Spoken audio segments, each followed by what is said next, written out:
सरपंच संतोष देशमुख हत्या प्रकरणातला मुख्य आरोपी असलेला सुदर्शन घुले याला बीडच्या विशेष मोक्का न्यायालयानं 31 जानेवारीपर्यंत 5 दिवसांची पोलीस कोठडी सुनावली। डिजिटल पुराव्यांच्या चौकशीसाठी 10 दिवसांच्या कोठडीची मागणी करण्यात आली, मात्र न्यायालयानं 5 दिवसांची दिली। त्यामुळे त्याचा पाय आणखी खोलात गेला।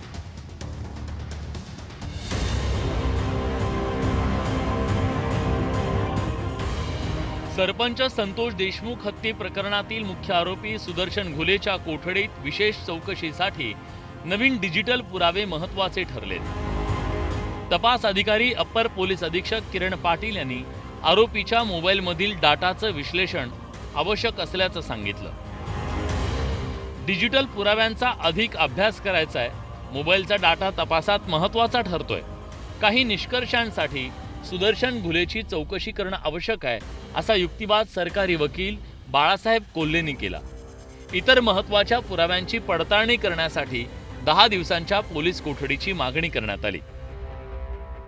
रिमांड रिपोर्टमध्ये त्यांनी जे म्हटले की जो डाटा रिकवर झालेला आहे त्या अनुषंगाने तपास करणे आहे, जे मोबाईल जप्त केलेले त्याचं लॉक ओपन होत नाही त्या अनुषंगाने तपास करणे आहे, आणि अजून काही बऱ्याचशा गोष्टींचं विवेचन झालं आणि त्या दिवशी कोर्टाने 31 तारखेपर्यंत पोलीस कस्टडी दिलेली आहे। सरकारी वकिलांच्या युक्तिवादावर आरोपीच्या वकिलांनी आक्षेप घेतला।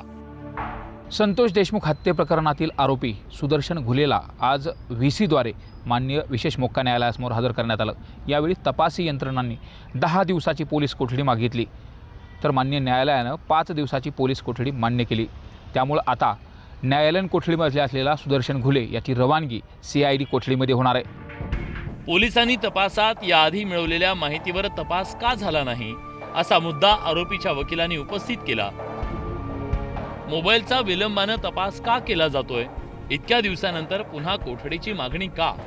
मोबाईल आधीच सापडलेला असताना तपास आतापर्यंत पूर्ण का झाला नाही, असा युक्तिवाद आरोपीच्या वकिलांनी केला। मोबाईल पोलिसांच्या ताब्यात 14 दिवसांपासून आहे, याकडे हे वकिलांनी लक्ष वेधलं। 14 दिवस तो त्यांच्या ताब्यामध्ये होता। पासवर्ड सांगत नाही किंवा त्याच्या विरोधात त्याच्यामध्ये काही असा विशेष असा पुरावा आहे, त्याच्यामुळं तपास यंत्रणा निश्चितच म्हणजे जाणीवपूर्वक ह्या प्रकरणाचं लक्ष वेधून घेण्यासाठी